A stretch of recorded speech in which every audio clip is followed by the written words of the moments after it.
to go. It's your mess. Get it gone. We could just have had a takeaway, you know, but you've turned it into...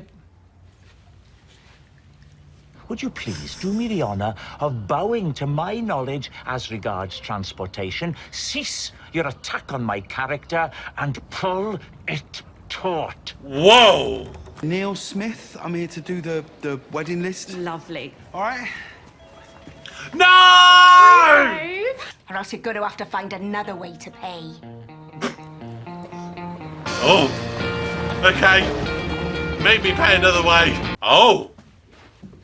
Pete, look at you. Bloody hell. Gwen. Sorry, Dawn, did you say something? No. Only it sounded like you said something. Pete's a lot more forceful than he used to be. He's standing up for himself. Right.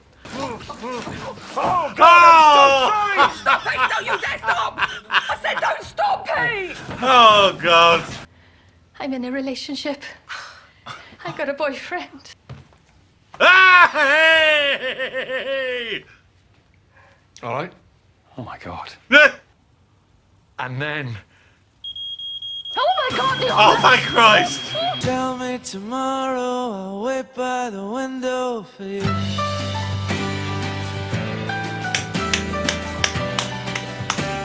I'll wait by your big house. I'm not going to do a humongous roundup at the end of that, because, I mean, what with my intro and me doing bits of pause and stuff, we're already probably about 15 minutes longer than the original kind of length of the episode anyway. Let's put it this way. I said at the start, I was concerned that the way that this could end could leave it in a position that meant this episode and the Christmas episode that came before was ultimately completely redundant, because they'd be potentially treading on old toes. And they kind of have, to an extent. Because it was very much, someone's getting married, you got the other one of the pair going, I want to be with them, and we end up breaking up a wedding, and them getting together. The only, I think, clear difference here is two things. One, the fact that they actually get married this time around, which they didn't, of course, before. Or unless they did, but they never told us in either of the two episodes. And the fact that we never got to celebrate it with the whole group.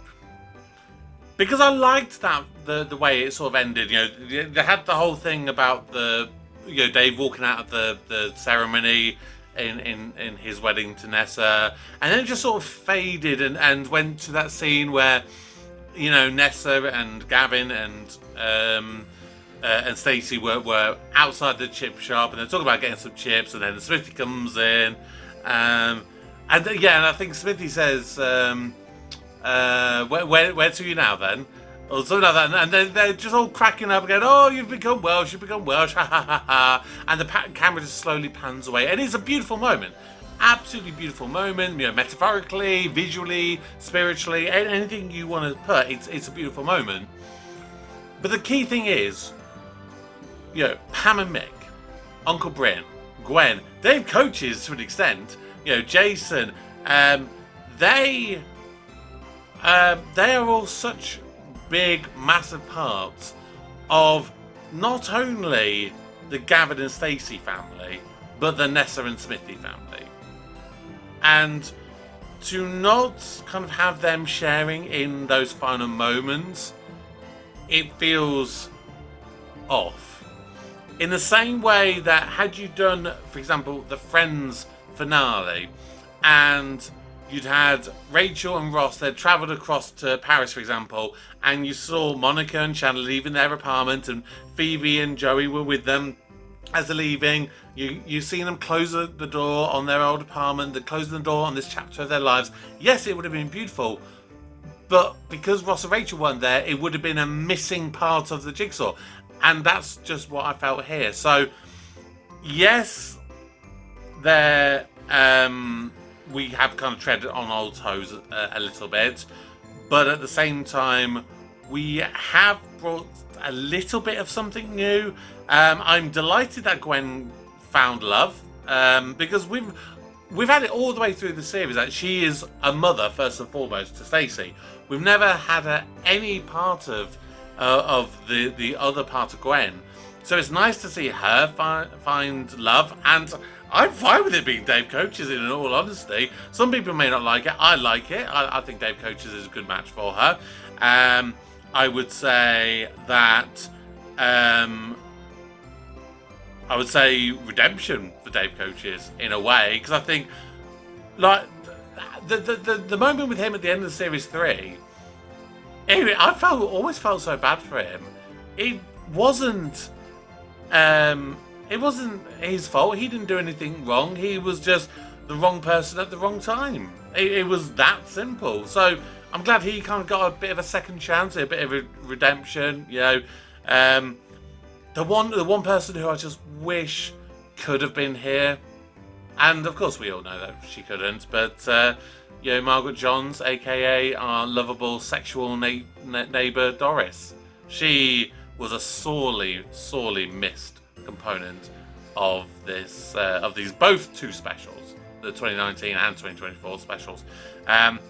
I am going to wrap it up there. I'm not going to talk too much more. I mean, the episode was a hell of a lot better than I had in my head earlier in the week, because obviously, you know, as you know, I've been ill, and I think it might have been Christmas Eve night.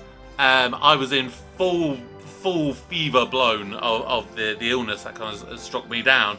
I was sweating. I was horrible. I literally have had the worst few nights of sleep.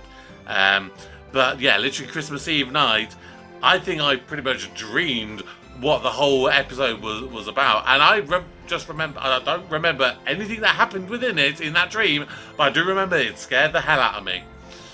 So yeah, there we go.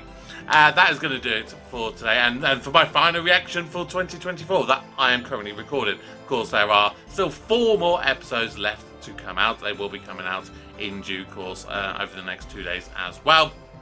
But all I can say is thank you so very much for watching. Thank you so very much for subscribing, and of course, do keep dropping your comments below. Subscribing if you're new. Consider joining the Patreon and all that other usual bits and bobs. But for now, for the final time, to Gavin and Stacey, all we can say is thank you for being a part of our lives. It's been one hell of a show. My name's Kevin. I'm a geek. You've been Kevin. You've been Brad. I'm very tired. My name's Kevin. I am a geek, and you've been watching Kevin the Geek.